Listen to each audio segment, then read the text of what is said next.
Have you heard?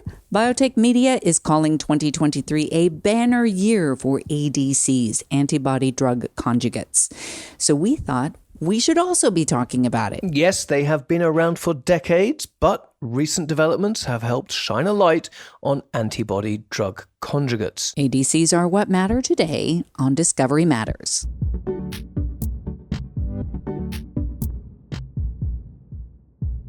My name is Sasha Ebrahimi. I'm a principal investigator at GSK, and my team works on the development of various therapeutic molecules such as proteins and oligonucleotides. Antibody drug conjugates are being written about, spoken about, and invested in the same way mRNA was discussed during COVID, I think. And this acronym ADC is nearly becoming as common as the ABCs, if I may say so. Maybe not that extreme, but certainly within the industry. So does Sasha have a good reason why the time is now? Over the course of the last century, scientists have figured out really clever strategies to use biochemistry tools to modify the structures of proteins in interesting ways to get interesting properties. And I promise that anybody who would be listening to this is familiar with a drug that's been made possible by advances in this sort of chemical design. A very simple example like site-specific mutagenesis, where we can take a protein that has 100 or 1,000 amino acids and change the identity of 1, 2, or 3 of those amino acids, and all of a sudden that protein behaves totally differently in a patient, like exhibiting longer circulation times leading to the need for less frequent dosing. There are currently, at the time of this recording, 13 ADCs approved by the Food and Drug Administration in the U.S. And so why are people so interested in these drugs? ADCs take advantage of and combine the best parts of both antibodies and cytotoxic drugs. Antibodies are really good at targeting and binding to specific molecules. Cytotoxic drugs are really good at inducing apoptosis, in other words, cell death. But the cytotoxic drugs are generally hydrophobic, meaning they will enter all cell types, even the healthy ones, so they can kill healthy cells. And that's when you hear things like the cure is worse than the disease. And that is clearly not what we want. When you combine those two elements, an antibody and a cytotoxic drug, you now have a structure where your cytotoxic drug is bound to an antibody, so it can't just enter all cells. The bulky antibody is prohibiting that. What you can do is choose an antibody that recognizes a receptor that's only present on some target cells, say cancer cells, binds to that receptor, gets taken up into the cells, and brings a cytotoxic drug in with it. So that speaks to targeting. So this is really why people are so excited by these class of molecules. The advantages here are really clear then, but what are the challenges then with the suitability of the final drug product, whatever it may be, when you're developing an ADC? If you go to the literature, you'll find that one of the earliest examples of an ADC was actually reported more than 50 years ago. We're now at the upslope of realizing the potential of ADCs, and the question becomes, why has it taken so long to get here? And I think it goes to show that with any emerging technology, as important as it is to talk about the advantages, as your question is going to, it's equally important to outline the challenges. And one of them is related to structural stability. And many of the drugs that are actually used in ADCs are very hydrophobic molecules. And back in general chemistry, we learned that hydrophobic molecules tend to associate with one another, aggregate in aqueous solution. You can kind of think like oil and water. This type of aggregation is actually a very common challenge with ADCs, and it requires optimization of your solution buffer to keep your ADC happy and minimize that aggregation towards increasing ADC solubility. In November, we had really exciting news in the UK about the approval of the first CRISPR-derived therapy by Vertex and CRISPR Therapeutics. And of course now AbbVie has announced its intention to buy ImmunoGen. So could Sasha explain the worthiness of pursuing ADCs as well as other novel therapies like CRISPR-derived therapeutics? What I would say to that question is that when you look at CRISPR, when you want to use that in an in vivo setting, so that means in a human, there is a certain set of challenges that arise that are a little bit different than what's been approved, because I believe that's an ex vivo therapy. So in vivo, you need to develop a system where you can actually deliver the CRISPR cargo to a particular cell, and within that cell to a particular location. And then once it's in that particular location, it needs to bind to some particular target. And once it binds to that particular target, then you need to wait for therapeutic effect. So my point for bringing that up is that this is the same set of challenges with ADCs. With ADCs, the conjugation of the antibody is at least overcoming one aspect of that, where you can actually get to your target cells. And once you get to your target cells, you need to go over the same sort of biological barriers that you do with CRISPR-Cas. So it's almost an apples and oranges comparison in terms of the therapeutic modality, but the set of considerations for you to get a therapeutic effect are very similar in both cases. So we like talking about serendipity on this podcast. Has Sasha seen anything in his exploration of ADCs which smacks remotely of serendipity and surprise? The most surprising thing to Sasha was the evolution or the progression of how ADCs have come about. Very early examples came out in the 1970s. First set of ADCs were approved, and now when we're really at this sort of explosion of interest in ADCs, what had to be done, and this is hundreds and hundreds of people working in distinct areas to overcome challenges related to, let's say, structural stability, related to, I may have an ADC that targets a specific cell, but it may not be perfect, that it may also target other cells that I don't want. How do I overcome challenges related to, if I have an ADC in a human, what if it falls apart and the small molecule, the cytotoxic drug, can go anywhere in the body? How do I overcome this issue? So questions like this, and when you see paper after paper across industry, academia, and government sort of reporting solutions to this, and you see slowly but surely the solutions get better and better, and ultimately you get this into humans. Sasha's paper focused on the significance of using high-throughput experimental screens and computational techniques in the development of ADCs. In the pharmaceutical industry, in the context of a drug candidate, developability means how likely is it that a particular drug will have properties that make it amenable to ultimately becoming clinically approved because it's manufacturable, because it's safe, and because it's efficacious. And there's many components to consider when one is evaluating the developability of a drug. If a drug is too toxic, it might not be very developable. If a drug has a structure that falls apart really easily owing to various stresses like high temperature, it may not be very developable. The ultimate goal is to try to take the hundreds of considerations that go into evaluating the developability and either assess them, or in cases when you can actually tune them, try to make them better towards improving a drug's prospects of success.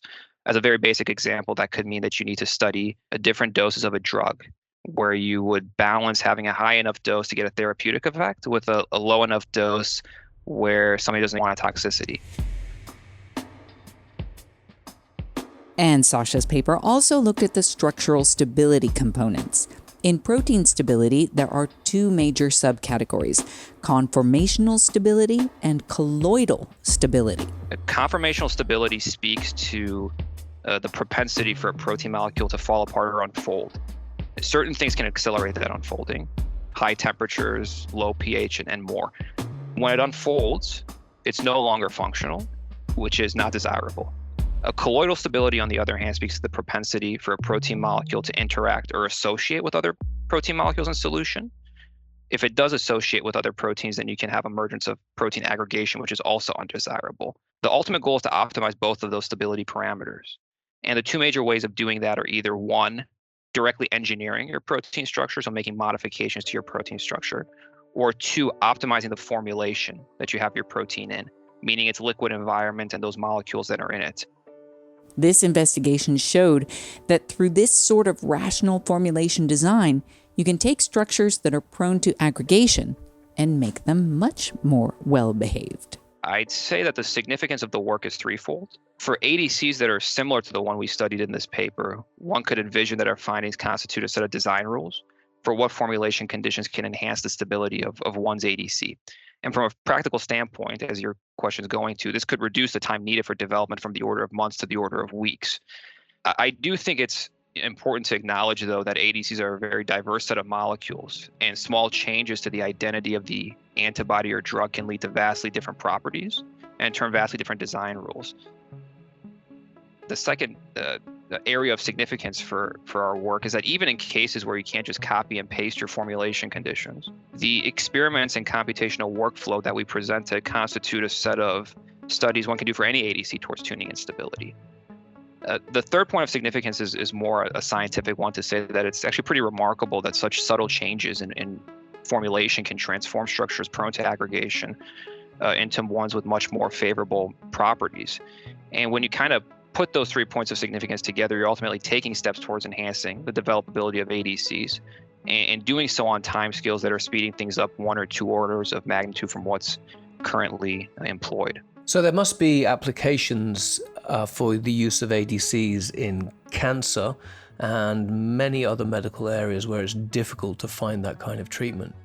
The strong motivation for using ADCs in cancer treatment is clear, right, where you can take cytotoxic drugs and make them more targeted. And there are hundreds of ADCs in development for various indications in oncology. But what I would also say is that you're starting to see more people expanding the scope of diseases to other therapeutic areas outside of cancer. The field of immunology is one example. So glucocorticoids are a class of steroid hormones that are very commonly used for treating inflammation that's associated with several diseases. And a challenge is that when they're administered systemically, they can elicit various off-target toxicities. So people have asked, can we conjugate these glucocorticoids, these molecules, to antibodies to make their delivery more targeted specifically to immune cells? And what about looking forward in a year's time? What outcome might we expect from Sasha's research? Mm-hmm. Yeah, I wish I knew that too. What you'll find is that a lot of things that we showed in this paper are things that other people are working on too. The use of structurally smaller targeting moieties other than antibodies is an ongoing area of work. And you'll read about things like nanobodies, and this is motivated by several reasons. One of them is that antibodies often suffer from low tissue penetration. So if you have a tumor you want to target, antibodies have a difficult time accessing cancer cells in the interior of the tumor. These smaller targeting moieties, in some cases, are able to overcome that limitation. You'll also read a lot about dual payload ADCs, meaning you have one antibody as a targeting moiety, but it's functionalized with 2 distinct drug molecules. That's motivated by the fact that cell populations you want to target can be very heterogeneous, say in a tumor, meaning a drug might work for one tumor cell, but not the other. So using 2 distinct drugs allows you to start to think about overcoming that challenge. In the context of stability, which is what we've talked about largely today, people are also working on the use of new linkers that, when appended to the drug molecule, can increase the drug molecule solubility. That's something that you're doing to reduce hydrophobicity. So those are 3 areas of research. There are many more. And as you can see, companies are very interested in the development of ADC. So the next year, I think there's going to be a lot of things that I didn't mention here as well that are going to come to the forefront.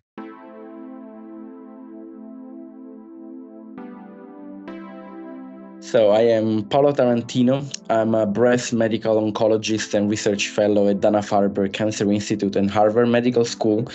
I'm originally from Italy. I trained in Milan, and I practice in a phase 1 unit developing new drugs. And I moved 2 years ago to Dana-Farber to mostly work in the development of novel antibody-drug conjugates for patients with breast cancer.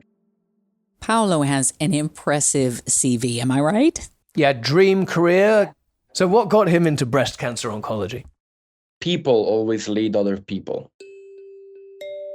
I would say the connection is mostly cultural, meaning that in Milan, where I trained in oncology, it's actually the place where the first chemotherapies were developed for breast cancer.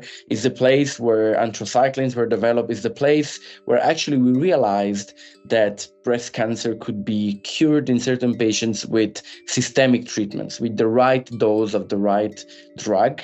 And so I felt that this huge challenge in terms of numbers is extremely prevalent, but also it's an extremely smart disease. We figured out after more than a century of studying this disease that whatever you see in the breast, it's not what is actually there, meaning that since the diagnosis breast cancer is usually a systemic disease, the cells have already gone somewhere. And so this is why we're moving toward less aggressive local treatments like surgery and radiation treatment. And it's really a big task for the medical oncologist to find the right drugs. And so I felt this challenge. And my father is an oncologist himself. He deals with liver cancer, which is a very different type of cancer, but still, I also felt when I was growing up through following him at conferences that somehow oncology was a rising field. Once we really did not have enough weapons to treat cancers, but suddenly in the last 3 decades, it really exploded. Since we started developing biologic treatments beyond only chemotherapies, the field really exploded. And now I think that we're reaching kind of a synthesis, meaning that what we learned with chemotherapies and with biologic treatments, antibodies, are kind of matching together in antibody-drug conjugates. This brings us nicely onto the focus of Paolo's work and our discussion today on antibody-drug conjugates. So he's using ADCs to target breast cancer. How? Although I think one thing that is always important to remember when we talk about antibody-drug conjugate is that they are chemotherapy. We're not abandoning chemotherapy. Unfortunately, together with being very effective, they bring with them many side effects that we know very well with chemotherapy. And so it's chemotherapy 2.0. It works better than traditional chemotherapy, but it's still chemotherapy, in the good and in the bad. Chemotherapy is great. It helps us to save lives, to cure many different types of cancer. But of course, it has issues, it has toxicities. And now we're making it better. And now I think we are in the phase of fine-tuning antibody-drug conjugates. But why then ADCs being increasingly used in oncology and particularly breast cancer?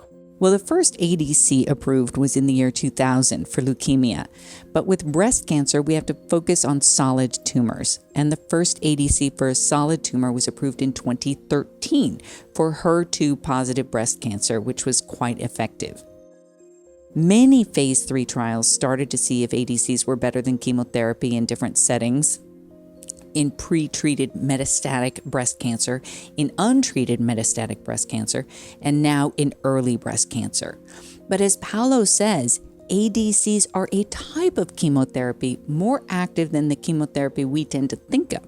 And if not for breast cancer research, we wouldn't even have as much progress toward curing other types of cancer.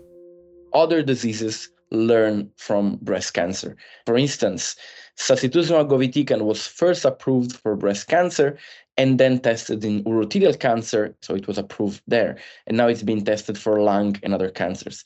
So usually breast is really, since it's so prevalent, easy to conduct trials, because when you have a disease that is very prevalent, it's easy to find patients to enroll because it's a disease that we studied a lot. And so many times, like in the case of ADCs, the innovation arrives first in breast cancer and then it's taken to other diseases. So the way in which ADCs work in oncology is complex, but Paolo has this great description for how chemotherapy and ADCs work together. One key way they work is just that they are guided missiles. So you inject them in the body and they look for their target. For instance, for TDXDs HER2, they find the cells that express HER2, bind to them, and only deliver the chemotherapy into these cells. Somebody call it also Trojan horse mechanism. So somehow it exploits this expression of the target to find the cell and deliver the chemotherapy to that cell. The thing is that there is also a second mechanism that is also happening, that is just a slow release of chemotherapy. So if you take a chemotherapy and inject it in somebody's vein, in a few hours, most of that chemotherapy would have been removed from the body by the kidneys, by the liver, by many mechanisms that we have. But then what happens if we take the same chemotherapy and we bind it to an antibody? It makes the chemotherapy last much longer in the body. It can slowly release in the body for days. What Paolo called the guided missile mechanism provides increased activity to reach the tumor cell and deliver the chemotherapy. The second mechanism makes it increasingly effective because the slow release, aided by the ADC, acts as a background anti-cancer activity. But you can't think about cancer without considering the person, the patient. So what does Paolo learn from patients with breast cancer? Oh my God, I've learned so much from patients in the last decade. The patient may accept to lose their hair, but maybe cannot accept to have peripheral neuropathy because she or he is a pianist and requires to have perfect movement of the fingers, whereas somebody else instead maybe he has a figure that is very important and cannot afford to lose hair.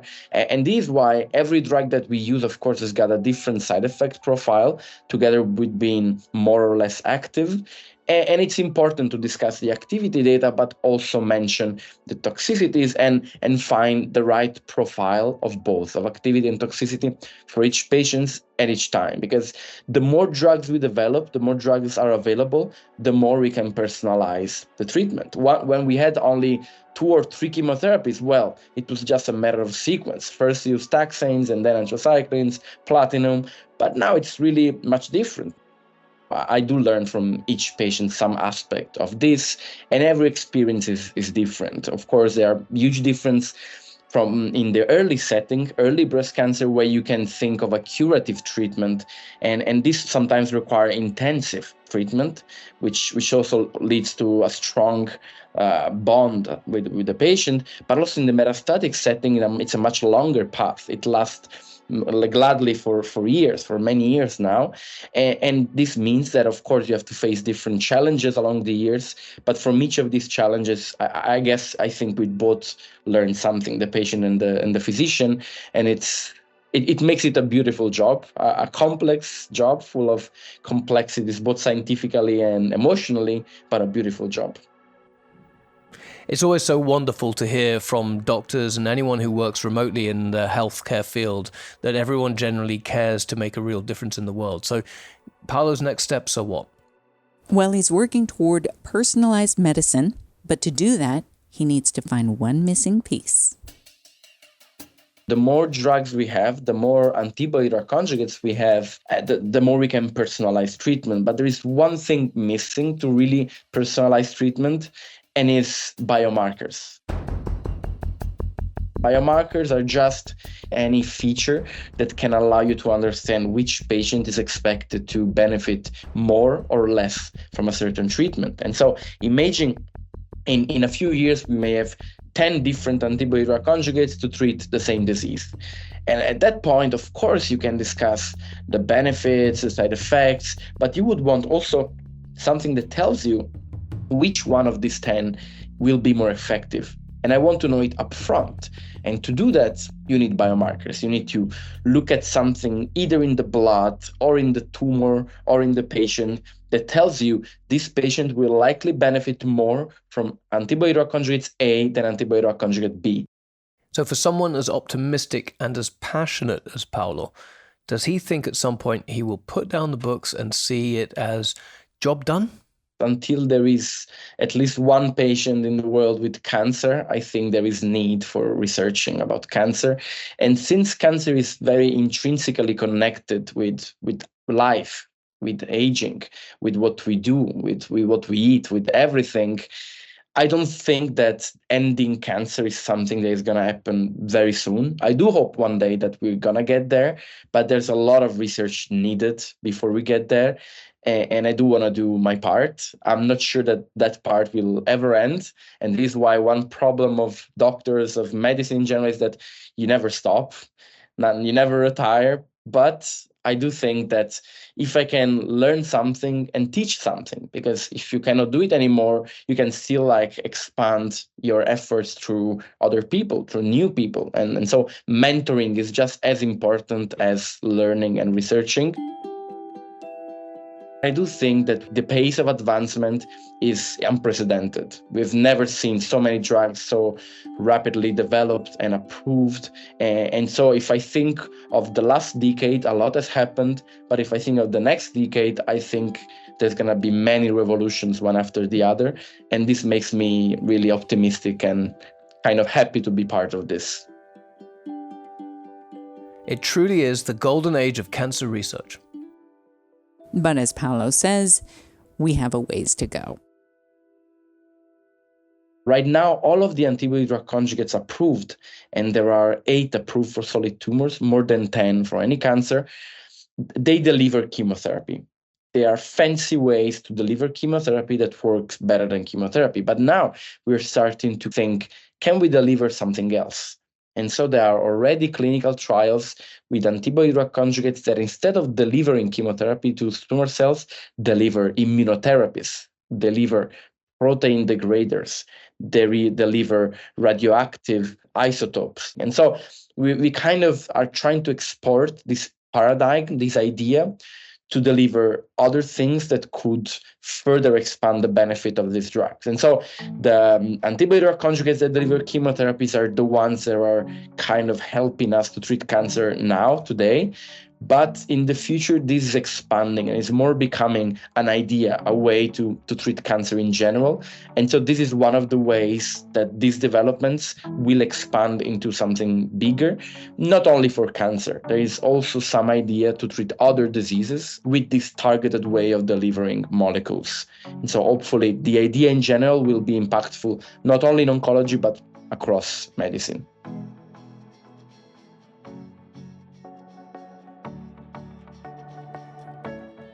On this episode of Discovery Matters, we explored antibody drug conjugates, expert guests Professor Sasha Ebrahimi and Dr. Paolo Tarantino.